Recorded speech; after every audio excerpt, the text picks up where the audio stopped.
Michael Karanja. Well, Ernest Hemingway once said that there's no friend as loyal as a book. But in Kenya, the literacy levels in actually reading culture has been low. And now in studio, I'm joined by Musyoki Muli, who's the MD of Longhorn Publishers Kenya, just to share with us some insights about the reading culture in Kenya. And Musyoki, right off the bat, you're a publisher, you publish books, more or less for curriculum purposes, but Kenyan reading culture, it isn't that, there's not much to write home about, is there? Well, I should say it's a mix. Yeah. It's a mixture of both. There are those that read and there are those that don't. And for me, I have seen reading culture improving over time in this country.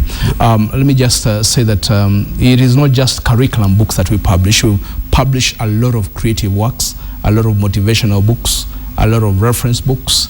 Definitely in terms of quantities bought, the Kenyan public and let me say the regional public, because we are in the Eastern Africa region, they read more of the textbook, more of the course book than otherwise. Yeah. Just looking at a business model for a publisher, yes. You obviously in agreement with education heads here and there, but just how big of a business is that whole curriculum business? Well, when a free primary education, free day secondary education was introduced sometime in 2002, definitely the amount of money in circulation and getting into publishing firms was higher, because the commitment of the government and the release of the money that was committed to free basic education was high and the inflows were right. Over the time, definitely it hasn't reduced.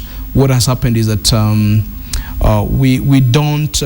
schools don't get this money in good time. Yeah. They don't get it regularly. They don't get it in good time.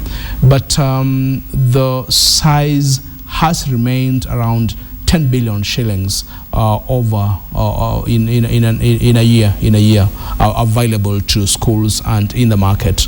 That means both parental buying and school buying. Yeah. And yes. over the last 1 year, since September last year, publishers were hit by that 16% VAT. How bad has it been for business? Definitely, it was a negative. It was a negative impact in Kenya. Yeah. But the other regional markets, definitely, they have not considered it fit to introduce VAT on books. In Kenya, the volumes bought reduced. Yeah. And for quite a while, around September, October, there was confusion, even with bookshops not knowing whether they were actually, how they were going to remit VAT to government, whether they were they should register for VAT or not, or whether they were contravening the law by not remitting VAT. And therefore we had a bit of confusion in the industry. We had to do a lot of educating booksellers and the value chain. But right now I must say it has stabilized. Schools, parents are able to buy books, and understanding that VAT is not charged by publishers. It is a charge by government. It's just a pass-through that cost. We are just agents. Yes. Right. Now, just looking at your financials that you released last week, it was relatively flat. You said it was about 93.6 million shillings. But you attributed this to distribution costs. Is it that now you're looking aggressively for export markets because of the reduced uptake in Kenya? What?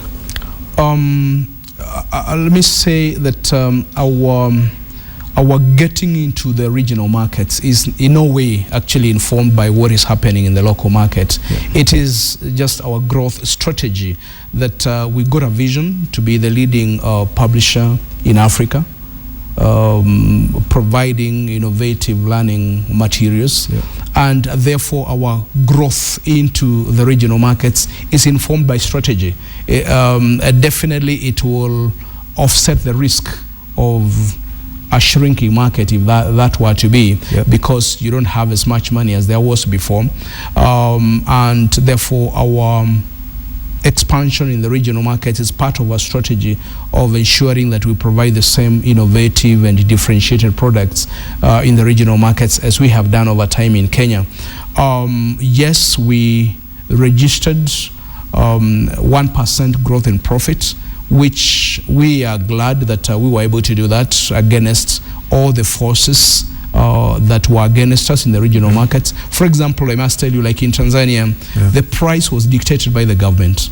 and for at how much they were going to buy our books, and the choice was either to sell and distribute in schools or not to. Yeah. And the decision was arrived at that we should distribute those books to schools, so that in the coming year and in future, every school would know about Longhorn products, and therefore we would be visible in the schools, and they'll be able to uptake more of our products than before. Just talking about visibility in terms of strategy, obviously curriculum, education-based books offer repeat business year on year, but just looking at different things that you'd go into, what are some of the line areas that you're perhaps looking into? We haven't been much on ECD. And definitely in the next 1 year, we're going to have to expand our product range for the early childhood development level, because more and more children are being born.